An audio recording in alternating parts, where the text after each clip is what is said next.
Hello दोस्तों, स्वागत है आप सभी का ओपन स्टडी गुरुकुल परिवार में। यह है daily vocab show 75 days vocab challenge का चौथा दिन। फोर्थ क्लास है आज के। इस क्लास में फिर से हम बहुत ही शानदार अल्टीमेट वोकैब सेशन कंप्लीट करेंगे।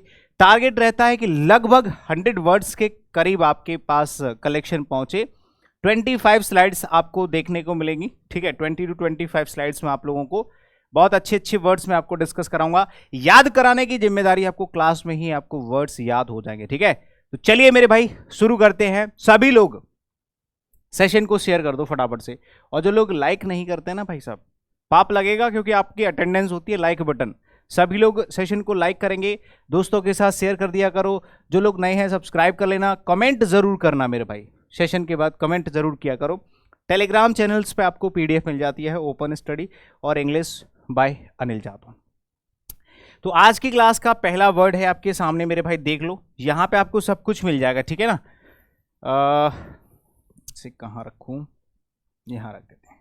ठीक है, देखिए यहां आपको सबसे पहला वर्ड मिल रहा है पर्टर्ब। ये पर्टर्ब एक इतना इंपॉर्टेंट वर्ड है, बहुत बार रिपीट हो चुका है, हद से ज्यादा बार रिपीट हो चुका है। ठीक है ना, पर्टर्ब जिसका मतलब होता है परेशान करना, किसी को डिस्टर्ब करना, चिढ़ाना, उकसाना। आप इस व्यक्ति को देख रहे हो, जब आप किसी भी सीरियस मुद्दे पे बात कर रहे होते हो, किसी भी सीरियस मैटर पे बात कर रहे होते हो और कोई व्यक्ति इस तरह की एक्टिंग आपके सामने करता है, तो आपको कैसा लगेगा? यार ये व्यक्ति मुझे परेशान कर रहा है, यानी कि आपको पर्टर्ब कर रहा है। किसी को चिढ़ाना, परेशान करना वर्ब की तरह यूज होगा। ठीक है मेरे भाई, वर्ब की तरह है। इसका मतलब हो जाता है डिस्टर्ब करना, अपसेट करना, एजिटेट करना। ठीक है ना। अच्छा, एंटोनिम्स में आप देखोगे सूद करना मतलब होता है किसी को मनाना। ठीक है, किसी को मनाना या फिर शांत करना। किसी को मनाना या फिर क्या करना? शांत करना। आगे बात समझ में? ये इसका मीनिंग होता है। ये इसके ऑपोजिट मीनिंग्स हो गए, ये इसका सिनोनिम, ये इसके सिनोनिम्स हो गए। ठीक है, अब हम बात करते हैं इसको याद कैसे करोगे। देखो, पर्टर्ब का जो साउंड है वो डिस्टर्ब जैसा नहीं आ रहा। पर्टर्ब और डिस्टर्ब है ना। डिस्टर्ब का मतलब होता है किसी को परेशान करना, किसी के काम में रोड़ा डालना, है ना। तो मैं पढ़ने की पूरी कोशिश तो करता हूं या कर रहा हूं, पर मेढक जो होता है, मेढक टर टर की आवाज कर रहा है, जिसकी वजह से मुझे डिस्टर्बेंस हो रहा है। यानी कि मेढक जो टर टर करके क्या कर रहा है? मुझे डिस्टर्ब कर रहा है। मेढक मुझे परेशान कर रहा है, पर्टर्ब कर रहा है। टर टर टर करके वो क्या कर रहा है? पर्टर्ब कर रहा है, डिस्टर्ब कर रहा है। ठीक है, आप ऐसे करके कैसे भी याद कर लो। डिस्टर्ब कर रहा है तो डिस्टर्ब से पर्टर्ब हो जाएगा, टर टर से पर्टर्ब याद कर लो। जैसे भी याद कर सको आप कर सकते हो। ये मेढक हमें परेशान कर रहा है बस। ठीक है, चलिए अब आ जाते हैं सबसाइड। एक बहुत प्यारा शब्द होता है सबसाइड, SUBSIDE। सबसाइड का मतलब होता है घटना या कम होना, कम होना या घटना। ठीक है, ये आपका वर्ब की तरह यूज होगा पार्ट्स ऑफ स्पीच में, घटना या कम होना। सिनोनिम्स और एंटोनिम्स देखो, जैसे डिक्लाइन होता है किसी भी चीज में कमी आना। ठीक है, डिमिनिश होता है, बहुत प्यारे प्यारे शब्द हैं आज की क्लास में। डिमिनिश का मतलब होता है कम होना, घटना। लेशन का मतलब भी होता है कम होना, घटना। ठीक है, दोनों वर्ड्स का मीनिंग।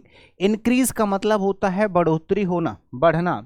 मैग्नीफाई का मतलब भी होता है बढ़ोतरी होना, बढ़ना। ठीक है, अब इसको हम याद कैसे करेंगे? इसका मीनिंग तो आपको पता चल गया कि सबसाइड का मतलब होता है घटना या कम होना। ठीक है, और डिक्लाइन हो गया, डिमिनिश हो गया, लेशन हो गया, इंक्रीज हो गया, मैग्नीफाई, ये इसके ऑपोजिट मीनिंग्स हो गए। ठीक है, अब आ जाते हैं यहाँ पे, इसको याद करते हैं कैसे। देखो ये जो घर है ना, इस घर के ऊपर यहाँ सोलर पैनल लगा हुआ है। तो सरकार ने क्या किया है, जैसे कि आपको पता ही है, सोलर पैनल से क्या होता है, हमारी एनर्जी बचती है। ठीक है, पॉल्यूशन कम होता है। इलेक्ट्रिसिटी अगर आप खर्च करते हो तो इलेक्ट्रिसिटी बनाने के लिए बहुत सारा पॉल्यूशन होता है। अगर आप इलेक्ट्रिसिटी की जगह सोलर पैनल से इलेक्ट्रिसिटी जनरेट करते हो तो उसमें बिल्कुल भी सूर्य की ऊर्जा हम लोग अवशोषित कर लेते हैं, तो उससे आपको अलग से जो है इलेक्ट्रिसिटी लेने की जरूरत नहीं पड़ती। ठीक है, तो सरकार इस चीज़ को बढ़ावा दे रही है कि सब लोग, ज़्यादातर लोग जो है सोलर पैनल का यूज़ करें, है ना। तो इसमें वो सब्सिडी भी देती है, जिससे आप लोगों को जो है थोड़ी सी तकलीफ ना हो, है ना। तो सबसाइड को आप सब्सिडी से याद कर सकते हैं। जैसे गैस की सब्सिडी मिलती है या मिलती थी, जो भी है, तो गैस की सब्सिडी जब हमें मिलती है तो उसके मूल्य कम हो जाते हैं। जैसे मान लो 1000 रुपये का सिलेंडर है और 600 रुपये की सब्सिडी मिल गई, तो आपको 600 रुपये की बचत हो गई, मतलब 1000 रुपये की प्राइस में कमी हो गई। 600 रुपये की चीज़ या 400 रुपये का डिस्काउंट या 600 रुपये का डिस्काउंट आपको मिल गया, तो उसकी मूल्य में कमी होगी। यानी कि सरकार ने या सरकार के सौर ऊर्जा पर, जो सौर ऊर्जा है उस पर अच्छी खासी क्या दे रही है, सब्सिडी दे रही है सरकार, जिसकी वजह से क्या हो रहा है, उस सब्सिडी, उस सोलर पैनल का या जिस भी चीज़ का जो है मूल्य क्या हो गया है, कम हो गया है, जिसकी वजह से मूल्य कम हो जाता है। जब सब्सिडी मिलती है तो किसी भी चीज़ का मूल्य कम हो जाता है, तो सब्साइड का मतलब हो जाएगा कम होना। चीड़ का मतलब होता है डांटना, चीड़ CHIDE, चीड़ का मतलब होता है डांटना, किसी को फटकारना, किसी को सुनाना, कुछ भी बोलना। अब जैसे आप देखोगे ये टीचर है मैडम, और ये इस बच्चे को डांट रही हैं, स्कॉल्ड कर रही हैं, फटकार रही हैं, ठीक है ना। तो सिनोनिम्स में हमने देखा एक शब्द है स्कॉल्ड, एक है रेब्यूक, एक है रेप्रीमेंड। ये तीनों ही वर्ड मोस्ट इंपॉर्टेंट वर्ड्स हैं, ठीक है ना, और ये वर्ब की तरह यूज किए जाने वाले वर्ड्स हैं। जैसे स्कॉल्ड हो गया, रेब्यूक हो गया, रेप्रीमेंड हो गया। एक होता है किसी भी काम के लिए तारीफ करना, प्रेज करना, कॉम्प्लीमेंट करना, ये हो जाते हैं, ठीक है ना। तो प्रेज हो गया, कॉम्प्लीमेंट हो गया, ये इसके ऑपोजिट मीनिंग्स हो जाएंगे। अब या तो आप किसी व्यक्ति को डांट लो, फटकार लो, चीड़ कर लो, स्कॉल्ड हो गया, रिब्यूक, बहुत प्यारे प्यारे शब्द होते हैं। फटकारना यहाँ पे लिख लेना, बहुत अच्छे अच्छे वर्ड्स हैं, ठीक है। फटकारना, डांटना, ये इसका मीनिंग हो जाएगा। समझ रहे हो आप बातें? हाँ। और चिढ़ को आप याद कैसे कर सकते हैं? चिढ़ से याद कर सकते हैं। जब मैंने उसे सभी फ्रेंड्स के सामने डांटा तो वो चिढ़ गया। भाई आप सबको, या आप अपने जैसे पिताजी देखते हैं दोस्तों के सामने आपको डांट देते हैं तो आपको बुरा सा लग जाता है, चिढ़ जाते हो। तो वही चीज़ है कि जब मैंने उसको उसके फ्रेंड्स के सामने डांट दिया तो वो चिढ़ गया, ठीक है। हाँ, सभी फ्रेंड्स के सामने डांटा तो वो चिढ़ गया। एक शब्द होता है डेमोन। डेमोन का मतलब होता है दुष्ट आत्मा। बहुत ही श्रूड टाइप के लोग होते हैं ना, डेविल। डेविल मतलब राक्षस कह सकते हो, ठीक है, राक्षस कह सकते हो, है ना। हाँ, ये आपका नाउन की तरह यूज करा जाएगा पार्ट्स ऑफ स्पीच में। एक होता है फील्ड, एक होता है मॉन्स्टर, एक होता है डेविल, एक होता है डेमोन। ये तीनों ही, चारों ही शब्द एक जैसे होते हैं। इनका मतलब होता है राक्षस, दुष्ट आत्मा, भूत प्रेत कह सकते हो। एक बहुत बड़ी आत्मा जो होती है, बहुत बड़ा क्रिएचर जो होता है।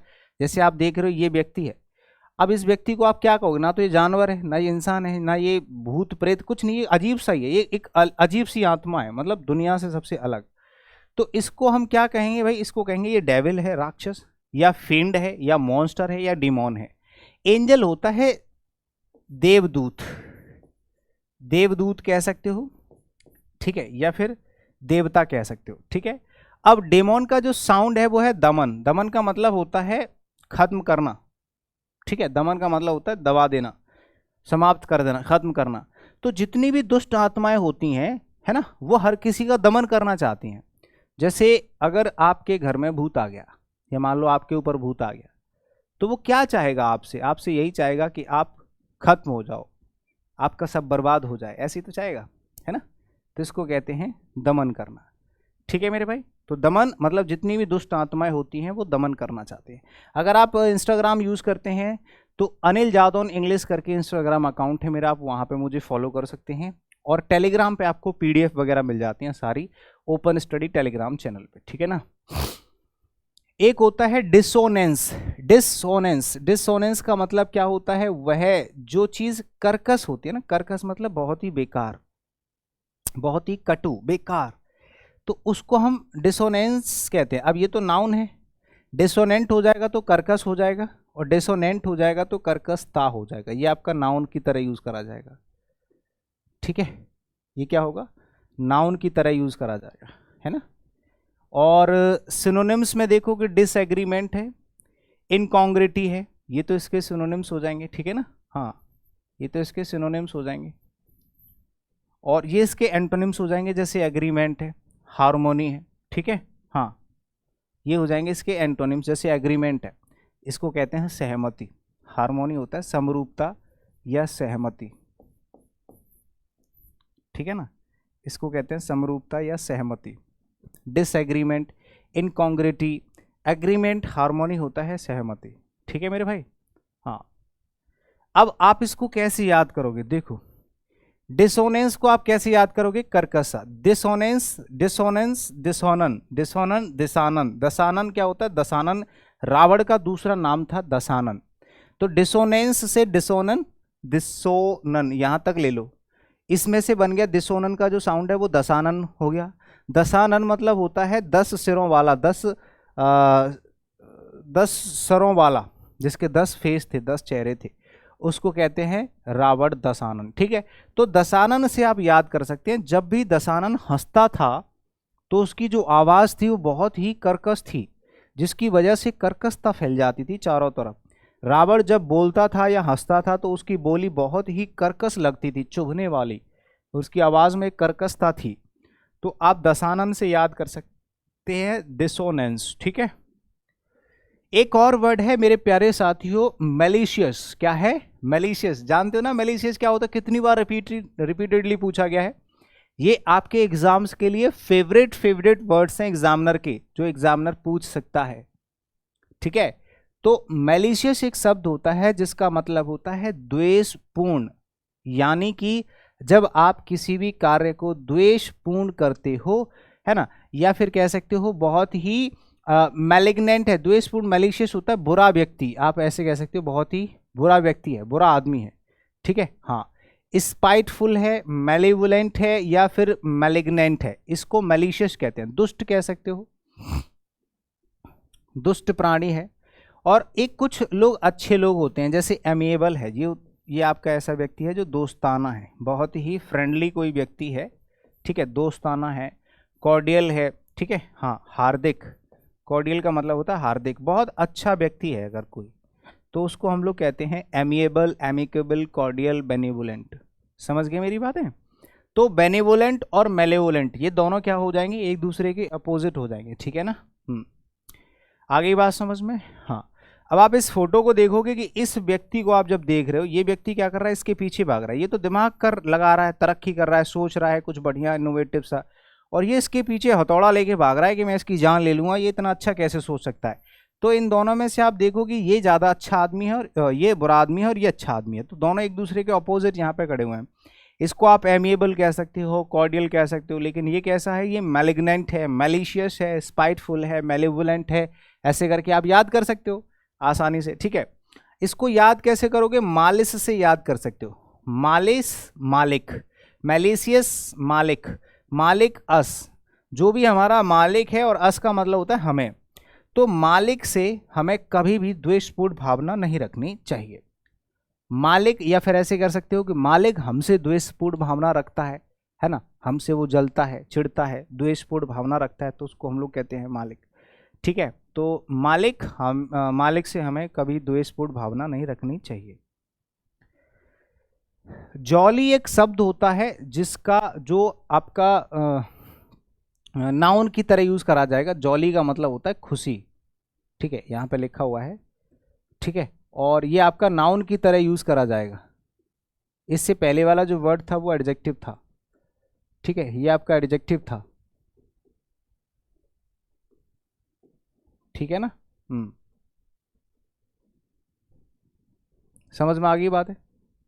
तो जॉली का मतलब होता है खुशी। खुशी मतलब जैसे मैरी है, चीयरफुल है, जोकंड है, ये एडजेक्टिव भी होता है। जॉली मतलब होता है खुश भी होता है। जब खुश होगा ना इसका मतलब, तो जॉली हो जाएगा, ये बंदा जॉली, एकदम खुश। ठीक है, और एक होता है अपसेट। अपसेट होता है दुखी, एकदम दुखी आत्मा है कोई, ग्लूमी। ठीक है, हाँ। अगर कोई व्यक्ति ग्लूमी है, उदास है, तो उसको कहते हैं कि ये बंदा कैसा है? एकदम अपसेट है। तो इसका ऑपोजिट। अब इस व्यक्ति को आप देखिए क्या कहोगे? इसको जॉली कहोगे कि अपसेट कहोगे? जॉली है या अपसेट है या ग्लूमी है, उदास है ना? बहुत सारे वर्ड्स होते हैं इसके, तो अपोजिट मीनिंग्स के बहुत सारे वर्ड्स होते हैं, सिनोनिम्स में भी बहुत सारे वर्ड्स होते हैं। अगर आपको लिखने हैं, पढ़ने हैं, याद करने हैं, तो बहुत सारे होते हैं। जैसे एक तो होता है आपका डल होता है, ग्लूमी होता है, स्लगिश तो आलसी होता है। तो ऐसे वर्ड। अब इस व्यक्ति को आप देखो, ये कौन है? ये बताए, ये वो हैं धर्मेंद्र, क्या बोलते हैं, मिथुन चक्रवर्ती। ये बहुत पुराने 30-40 साल पुराना फोटो होगा कोई। चलो, तो इसको अब याद कैसे करोगे? जॉली का जो साउंड है वो जूली से आप इसको याद कर सकते हो। ठीक है, जूली एक पुरानी फिल्म का गाना है, जूली जूली करके। तो जूली के ऊपर आया दिल जोनी का, तो उस गाने को गाते समय मिथुन चक्रवर्ती कैसे हमेशा खुश रहते थे। ठीक है, और या फिर जॉली जॉली, जो भी है कैसे भी याद कर सकते हो। जॉली से तो आराम से याद हो जाएगा, है ना? जूली जूली, जूली पे दिल मेरा आया जूली, ऐसे करके गाना है, आप सुनोगे तो, है ना? तो उस गाने को गाते समय ये जो मिथुन जी हैं ये बहुत ही खुश रहते थे, है ना? सभी रहते हैं अपने महबूबा के चक्कर में, सब खुश हैं। डॉल्ट देखो, डॉल्ट क्या है? डॉल्ट का मतलब होता है एकदम स्टूपिड आदमी, मूर्ख आदमी, ठीक है ना, मूर्ख, एडजेक्टिव की तरह आप इसको यूज करोगे, ठीक है ना। हाँ, डॉल्ट। इडियट हो गया, ब्लॉक हेड हो गया, फूल हो गया, मूर्ख, ठीक है ना। ब्रेन हो गया, जीनियस हो गया। जीनियस होता है बहुत ही शानदार आदमी, एकदम अल्टीमेट आदमी, जीनियस उसको बोलते हैं, ठीक है ना। इडियट हो गया और ब्लॉक हेड हो गया, फूल हो गया, इसको कहते हैं मूर्ख, बेवकूफ़ आदमी। इसको कैसे याद करोगे आप? इस व्यक्ति को देखो, ये कैसी बातें कर रहा है। इस एक तो शक्ल देखो इसकी, इसका हेयर स्टाइल देखो, यहाँ से टकली, यहाँ पे बाल, दाढ़ी, मूंछ, और क्या वेशभूषा बना रखी है, फुलिश स्टूपिड टाइप आदमी, नॉर्मल तो नहीं लग रहा है। डोल्ट साउंड इज बोल्ट। डोल्ट का जो साउंड है वो कैसा रहा है? बोल्ट जैसा आ रहा है। और बोल्ट का मतलब क्या होता है? देखो यहाँ पे नीचे लिख रखा है, जैसे हम कई बार मूर्ख व्यक्ति को ऐसे बोल देते हैं कि यार तेरे तो बोल्ट ही ढीले हैं, नहीं बोलते ऐसे कि यार तू क्या बात कर रहा है यार, तेरे नसें ढीले हैं क्या, तेरे बोल्ट ढीले हैं क्या, तू ऐसा है कैसे, स्टूपिड जैसी बातें कर रहा है, तेरे अंदर के बोल्ट ढीले हैं, सब कुछ ठीक है ना, तो ऐसे करके हम लोग बोल देते, तेरे कहीं बोल्ट ढीले तो नहीं है, इतनी मूर्खों वाली बातें कर रहा है। अब इस व्यक्ति को आप देख के ही शक्ल से बता दो ये मूर्ख आदमी, ठीक है ना, ऐसे करके। एक होता है ऑब्ज्यूरेट। ऑब्ज्यूरेट बहुत प्यारा शब्द है, बहुत बार रिपीटेडली पूछा गया है। ऑब्ज्यूरेट का मतलब होता है हठी आदमी, जिद्दी। आप इस लड़की को देख इसको आप किसी भी काम करने के लिए मना कर रहे, इसकी नाक बाग देख रहे हो कितना हैवी तरीके से जिद्दी लग रही है ना, मतलब ढीठ टाइप के लोग होते हैं ना, ढीठ, अपनी बात पे अड़े रहते हैं कि नहीं ऐसा ही होना चाहिए, जो भी होगा ऐसा ही होगा और कुछ नहीं हो सकता। तो उस व्यक्ति को हम लोग कहते हैं ये बंदा ढीठ है, एकदम मूर्ख है, ठीक है, इसको कहते हैं ढीठ आदमी है। ऑब्जुरेट, जिद्दी, ठीक है ना। इम्प्लेकेबल होता है, एडामेंट होता है, इसको बोलते हैं जिद्दी, ठीक है। इम्प्लेकेबल हो गया, एडामेंट हो गया, ऑब्जुरेट हो गया, जिद्दी लोग होते हैं ना, ऑब्जुरेट बहुत प्यारा शब्द है, ठीक है। हाँ, और एक होता है एमिनेबल। एमिनेबल मतलब होता है बहुत ही डोसाइल, कह सकते हो, विनम्र, सीधा साधा आदमी है, ठीक है, डोसाइल हो जाएगा। काइंड कह सकते हो, डोसाइल हो जाएगा इसका ऑपोजिट, काइंड हो जाएगा। इसको कहते हैं विनम्र प्राणी, क्या कहते हैं इसको? विनम्र प्राणी, ठीक है ना। ऑब्जुरेट होता है जिद्दी। इसको कैसे याद करोगे? देखो, ऑब का साउंड आ रहा है अब, डी का मतलब हो गया डबल, रेट मतलब हो गया रेट, ऑब्ज्यूरेट, अब डबल रेट, अब डबल रेट, अब डबल रेट हो गई है पहली वाली रेट में, काम नहीं चलेगा, मतलब कि बहुत जिद्दी है, ऐसे याद कर सकते हो। मान लो आप किसी दुकानदार से कोई सामान लेने गए और उसने कहा कि भाई ये तो चीज़ 40 रुपए की है, उसने कहा कल तो 20 रुपए की दी थी, नहीं आज 40 की हो गई, लेना है तो लोन दो, कोई दिक्कत नहीं है। अब वो चीज़ क्या है, तुमको बहुत ज़रूरी है और वो कम नहीं हो रहा है क्योंकि उसके पास एक ही चीज़ बची हुई है, तो वो 4 गुना भी पैसा मांगेगा तो आपको देना पड़ेगा, और वो उस चीज़ से पीछे नहीं हटेगा अगर वो दुष्ट प्राणी है तो, जिद्दी है तो वो कह रहा है कि भाई इसका डबल रेट लगेगा, 40 रुपये, अगर लेना है तो लो, नहीं तो जाओ। तो यानी कि 40 रुपये वाली चीज़ है, 20 रुपये वाली 40 में मिला, डबल रेट हो गया है अब तो पहली वाली रेट से, अब इससे काम नहीं चलेगा, इतने में मिलेगी। तो ऑब्ज्यूरेट, अब डबल रेट में ही मिलेगी चीज़ें, पहली वाली रेट में काम नहीं चलेगा, क्योंकि ये चीज़, ये व्यक्ति जो है वो डी क्या हो गया है, जिद्दी हो गया है, ठीक है। अगला शब्द है कैटर। कैटर का मतलब जानते हो? कैटरिंग, तो ये कॉमन वर्ड है, आपने सुना होगा। कैटर का मतलब होता है खान पीन का जो प्रबंध करने का जो प्रबंधन होता है, उसको हम कैटर्स बोलते हैं कि राम कुमार कैटर्स, अगर आपको खाने पीने की जुगाड़ करवानी है तो हम करेंगे, आप टेंशन फ्री रहो, इतना पैसा दे देना।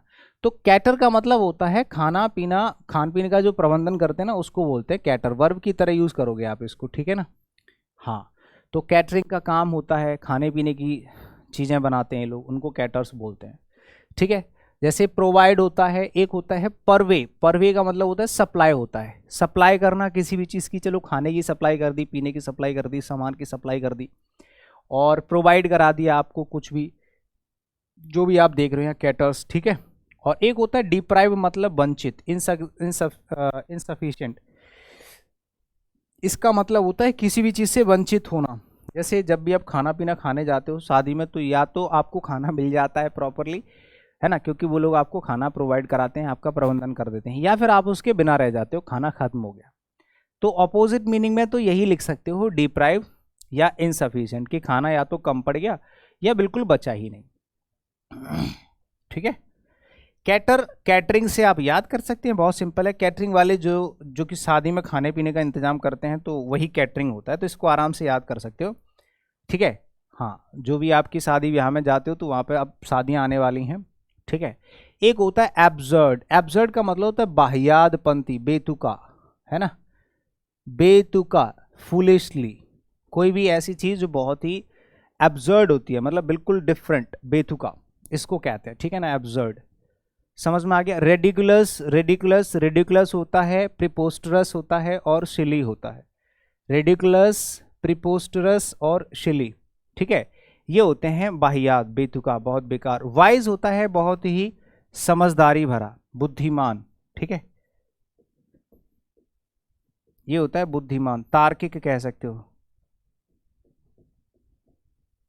क्या कह सकते हो, तार्किक। ठीक है ना, हाँ, वाइज, लॉजिकल, समझ गए। अब इस व्यक्ति को आप देखो, ये किस तरह से एक्टिंग कर रहा है। इसकी जो भी एक्टिंग आपको लग रही है ये तमीजदार लग रही है, एक्टिंग अजीब सी नहीं कर रहा, अजीब सा एकदम बेतुका, बेतुकी हरकतें। अब सर दर्द, अब मेरा सर दर्द हो रहा है भाई, एब्सर्ड, अब सर दर्द। जब कोई व्यक्ति बेतुकी बातें करता है तो फिर हम यही तो कहते हैं कि यार मेरा तो सर दर्द कर रहा है, इसकी बातें मेरी समझ में नहीं आ रही, क्या कह रहा है। तो जब कोई व्यक्ति बेतुकी बातें करता है तो हम यही तो कहते हैं कि अब मेरा सर दर्द कर रहा है भाई, बेतुकी बातें मत कर, है ना। अब ये व्यक्ति जो है कि भाई इसे कहते सुन, शांत हो जा, मेरा सर दर्द कर रहा है, बेतुकी बातें मत कर, ठीक है ना। हाँ, समझ में आ गई मेरी बातें।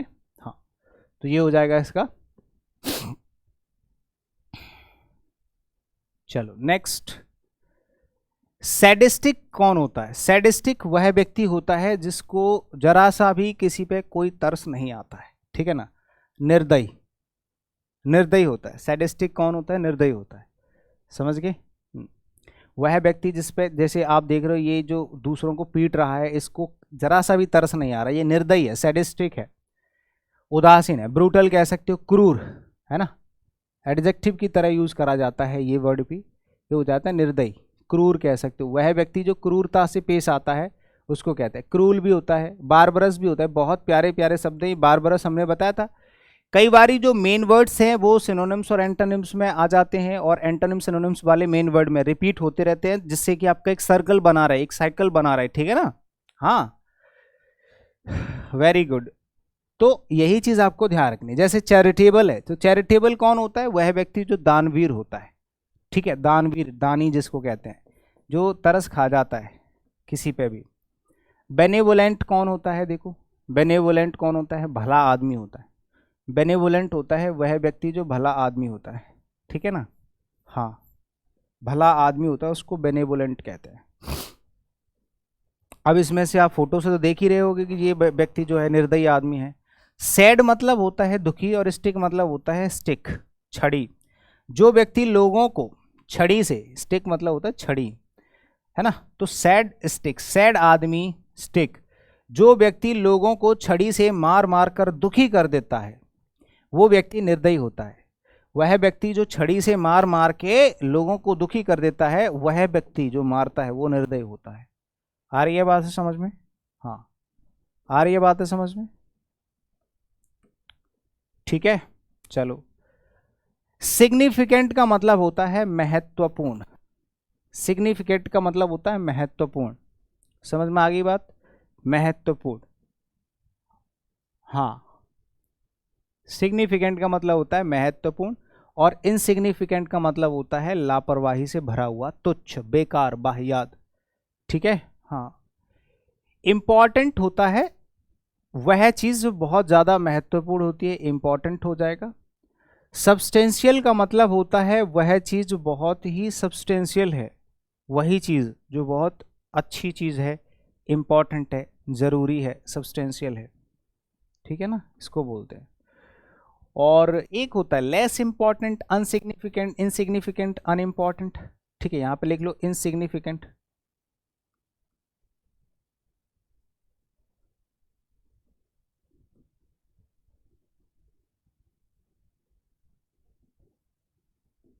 इनसिग्निफिकेंट,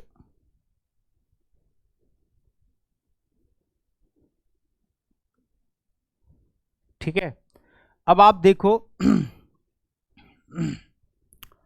इसका तो समझ में नहीं आ रहा होगा तुम लोगों को ये क्या लिखा हुआ है, पर अभी आप समझ लो। यहाँ पे जैसे सिग्निफिकेंट का मतलब होता है, अब ये सिग्नेचर कर रहा है तो सिग्निफिकेंट को आप सिग्नेचर से याद कर सकते हो। सिग्निफिकेंट में से साइन, साइन से याद कर सकते हैं।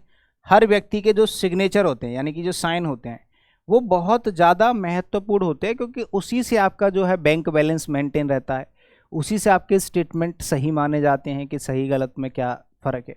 तो जो आप सिग्नेचर मारते हो ना, सिग्निफिकेंट होते हैं आपके जो सिग्नेचर होते हैं, वही सिग्निफिकेंट होते हैं, ठीक है ना। तो आप ऐसे करके याद कर सकते हो, ठीक है। किंडल देखो, किंडल का मतलब होता है जलाना। किंडल का मतलब क्या होता है? प्रज्वलित करना, जलाना। और यहाँ पे कैंडल देख रहे हो तो कैंडल से तो आप आराम से याद कर सकते हो। किंडल का जो साउंड है वो कैंडल जैसा आ रहा है, और कैंडल का मतलब होता है मोमबत्ती। और यार सबको पता है कि कैंडल तो हम जलाते ही हैं, कैंडल जो कि मोमबत्ती जलाने के काम आती है, ठीक है।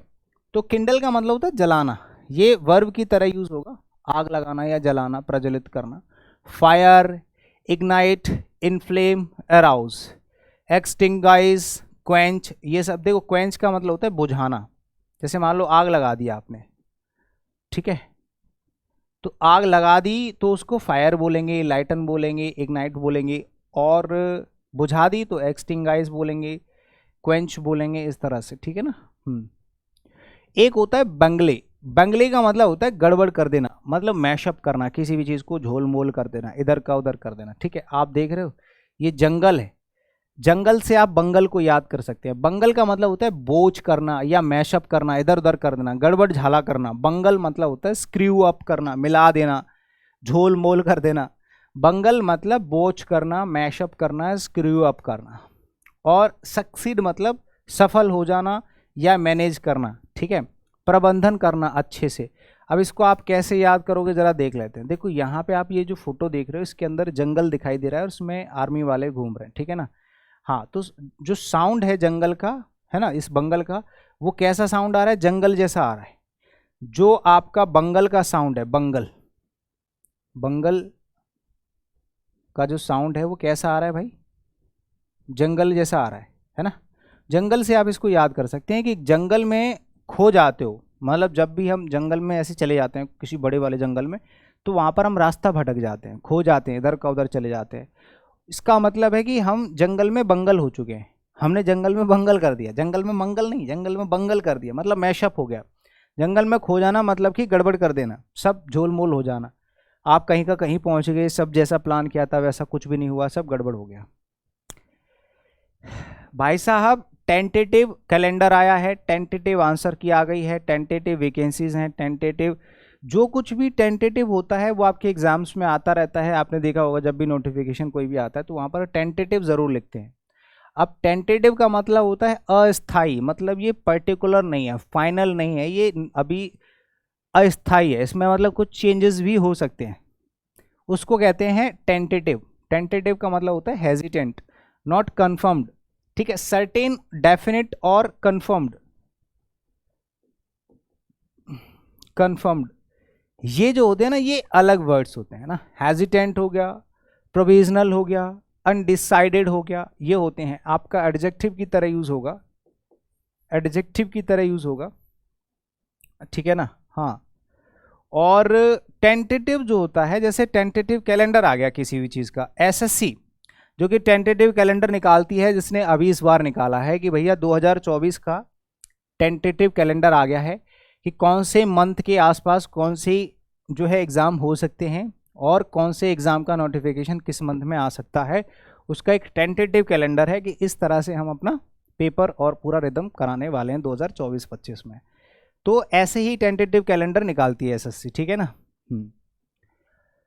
आगे देखोगे वॉल्यूबल एक शब्द होता है बड़ा प्यारा सा, आप इस व्यक्ति को देख रहे हैं छोटू सा, ये क्या कर रहा है? बकर बकर बकर बकर बकर बकर चिल्लाए जा रहा है, बोले जा रहा है कुछ ना कुछ, जिसको वॉल्यूबल कहा जाता है। बातूनी, बातूनी का मतलब होता है वह व्यक्ति जो वाचाल है। वाचाल मतलब अधिक बोलने वाला, ठीक है, अधिक बोलने वाला व्यक्ति है, समझ में आ गई बातें, तो उसको वॉल्यूबल कहते हैं, ठीक है। चैटी हो गया, ग्लिब हो गया, वर्बोज हो गया, लोकेशियस हो गया। क्वाइट है चुपचाप शांत रहने वाला, टैसीटर्न है अल्पभाषी, क्या है भाई, अल्पभाषी है ना, अल्पभाषी। रिजर्व्ड होता है जो अपने आप में रिजर्व्ड है, अपने आप में रहता है, वो दूसरे के साथ नहीं रहता, ठीक है ना, उसको कहते हैं रिजर्व्ड, यानी कि क्वाइट, टैसीटर्न, रिजर्व्ड। और चैटी है चटर चटर करने वाला, ग्लिब होता है बहुत ज़्यादा बोलने वाला, वर्बोज है, लोकेशियस है। ये सारे के सारे बड़े इंपॉर्टेंट वर्ड्स हैं भाई सब, ये सारे के सारे कैसे हैं, इंपॉर्टेंट वर्ड्स हैं सारे के सारे, इनका मीनिंग नहीं है इंपॉर्टेंट वर्ड, ये सारे के सारे इंपॉर्टेंट हैं। अब इसको याद कैसे करोगे, देखो वो से याद कर सकते हैं, वो, अरे यार, इसको आप याद कर सकते हो कैसे, वो से याद कर सकते हो, वो, और आगे लिखा हुआ है लव। लव मतलब देखो वो इतनी बातूनी है कि हर किसी के सामने लव लव करती रहती है, हर किसी के सामने लब लब लब लब लब लब बोलते ना यार, क्या लवर लवर लगा रहता है, कभी तो शांत हो जाए कर, क्योंकि वो बहुत ज़्यादा बातूनी है, वो लबर लबर करता रहता है, लब लब लब लब करता रहता है, यानी कि बहुत ज़्यादा बातूनी है, ठीक है, और वो हमेशा बोलता रहता है। प्रूडेंट एक शब्द होता है जिसका मतलब होता है समझदार, प्रूडेंट का मतलब होता है समझदार। अब वह व्यक्ति जो बहुत ज़्यादा समझदार होगा उसको प्रूडेंट कहेंगे। केयरफुल है, सावधान है, कॉशियस है ना, वाइज है, और फ्रूगल है, कम खर्चा करने वाला, सोच समझ के खर्चा करने वाला। एक होता है इम्प्रूडेंट या फुलिश, है ना, इम्प्रूडेंट का मतलब होता है ना समझ, इसको आप कह सकते हो ना समझ, ना समझ, ठीक है ना, इसको कहते हैं ना समझ, फुलिश या इम्प्रूडेंट। केयरफुल, कॉशियस, वाइज और फ्रूगल ये होते हैं इसके सिनोनिम्स, ठीक है। प्रूडेंट जो होता है, इसका जो साउंड आ रहा है वो स्टूडेंट जैसा आ रहा है हल्का हल्का सा, ठीक है ना। तो स्टूडेंट ऑब्वियसली यार समझदारी होते हैं, क्योंकि वो बहुत सारी चीज़ें ग्रैब कर रहे होते हैं, सीख रहे होते हैं, बहुत सारी चीज़ों को वो सीख रहे हैं, तो उसको हम क्या कहेंगे, स्टूडेंट हमेशा समझदार होते हैं, ठीक है, स्टूडेंट्स हमेशा समझदार होते हैं, ठीक है ना। तो ऐसे करके याद कर लीजिएगा। नेपोटिज्म होता है क्या, बताइए। नेपोटिज्म होता है भाई भतीजावाद, नेपोटिज्म होता है भाई भतीजावाद। जैसे आप देख रहे हो ये सब लोग घर वाले हैं और सब बैठे हुए हैं आसपास, ये पिताजी हैं, मम्मी है, ये छोटा बेटा है, ये बहन है, ये सब क्या है, ये एक दूसरे के घर वाले बैठे हुए हैं। तो नेपोटिज्म का मतलब होता है भाई भतीजावाद, मतलब पूरी कंपनी में सबके सब लोग घर के ही भरे पड़े हैं। तो ये होता है पार्शियलिटी, मतलब आप क्या कर रहे हैं, पार्शियलिटी कर रहे हैं, मतलब अगर मेरा बेटा है तो सबसे पहले उसको मौका मिलेगा, अगर मेरा दोस्त है तो सबसे पहले उसको मौका मिलेगा, आपको नहीं मिलेगा, मतलब हम आपके साथ में पार्शियलिटी कर रहे हैं ऐसे करके। बायस होता है, फेवरेटिज्म होता है, जब आप किसी का फेवर कर रहे होते हो तो फेवरेटिज्म होता है, ठीक है ना। जस्टिस होता है न्याय, भाई चाहे वो आपका भाई हो भतीजा हो, जो रूल्स हैं वो सबके सामने सेम है, जो वर्दी होगा वही आगे आएगा, उसको जस्टिस कहते हैं। इक्वलिटी कहते हैं, सब समान है, कोई स्पेशल नहीं है, ठीक है ना। अब इसको याद तो आप आराम से कर सकते हैं, नी मतलब नई, पोती मतलब पोती, ठीक है, नई नई पोती हुई है तो उसको भी राजनीति में डाल दिया, मतलब कि भाई भतीजावाद कर दिया। ज़्यादातर हमारा बॉलीवुड जो है इसी वजह से बदनाम हुआ है ना, उसमें जितने भी एक्टर एक्ट्रेस हैं वो सब अपने ही बाली बच्चे भरे पड़े हैं, जो असली एक्टर एक्ट्रेस हैं उनको तो मौका ही नहीं मिल पा रहा था। जो भी मेरा बेटा है उसको चाहे वो एक्टिंग आती है कि नहीं आती है, ज़बरदस्ती डाल रहे हैं, उसको करवा रहे हैं एक्टिंग ज़बरदस्ती, है ना। तो वो होता है नेपोटिज्म। ऐसे ही राजनीति में होता है, मेरी अच्छी खासी पहुंच है तो मैं अपने बेटे को सामने ले आऊँगा, है ना, अपने भाई को सामने ले आऊँगा, उसको जो है राजनीति करवा रहे हैं, है ना, वही होता है। तो नई नई पोती हुई है, हाल ही में 14 साल की पोती हो गई मान लो, उसको राजनीति में डाल दिया, नेपोटिज्म चल रहा है। तो नेपोटिज्म नई पोती को भी राजनीति में डाल दिया, यानी कि वहाँ पे नेपोटिज्म चल रहा है। रीमिस देखो, रीमिस, इस व्यक्ति को आप देखोगे इसने कैच छोड़ दिया दोबारा से। रीमिस मतलब होता है लापरवाही या लापरवाह। अगर आप कोई काम करते हो लापरवाही के साथ, आपने उस काम को लापरवाही के साथ किया है। नेग्लिजेंट, केयरलेस, डेरेलिक्ट होता है, डेयरलिक्ट होता है, नेग्लिजेंट होता है, केयरलेस होता है, डेयरलिक्ट होता है, ये सब होते हैं लापरवाह, ठीक है। चेरी, चेरी होता है या हीडफुल होता है, ये होता है सतर्क, चेरी या हीडफुल होता है सतर्क, ठीक है ना। थॉटफुल होता है, सतर्क, सोचा समझा, समझ गए, सोचा समझा आदमी होता है, इसको कहते हैं। अब देखो री मिस में आप इसको देखोगे, री मतलब होता है दोबारा और मिस मतलब होता है अगर कोई खिलाड़ी एक बार कैच मिस करने के बाद दोबारा से कैच मिस कर देता है, इसका मतलब ये लापरवाह व्यक्ति है, और यही होता है, ठीक है ना। हाँ, जब भी कोई क्रिकेट टीम में बेकार परफॉर्मेंस देते हैं तो वहाँ पे यही सब होता है ना। एक खिलाड़ी अगर दोबारा से मैच जो है हार जाता है ना, तो या फिर जो मैच मिस कर देता है तो उसको लापरवाह कहते हैं, ठीक है। चलो बस आज की क्लास आपकी यहीं तक जो है रहती है। इसके आगे का जो भी पार्ट हम लोग डिस्कस करेंगे वो हम अगली क्लास में डिस्कस करेंगे। उम्मीद करते हैं कि फिर से आज का सेशन आपको बहुत अच्छा लगा होगा। चौथा दिन है, आगे हर दिन हर सेशन में आपको एक नई एनर्जी मिलेगी, सब कुछ नया होगा और चीज़ों में इंप्रूवमेंट नजर आएगा। हर चीज़ हम लोग क्या करेंगे, अपडेट करते रहेंगे हर चीज़ में। तो अगर आप में से कोई ऐसा स्टूडेंट है जो इंग्लिश फाउंडेशन बैच ज्वाइन करना चाहता है तो ओपन स्टडी एप्लीकेशन डाउनलोड करेगा और वहाँ पे आप जाके इंग्लिश फाउंडेशन #14 बैच चल रहा है नया लाइव, तो आप वो ज्वाइन कर सकते हो, ठीक है मेरे भाई। चलो थैंक यू सो मच, शुक्रिया, बाय बाय, टेक केयर, जय हिंद। मिलते हैं अगली क्लास में कुछ और अच्छा सा लेके, तब तक के लिए धन्यवाद।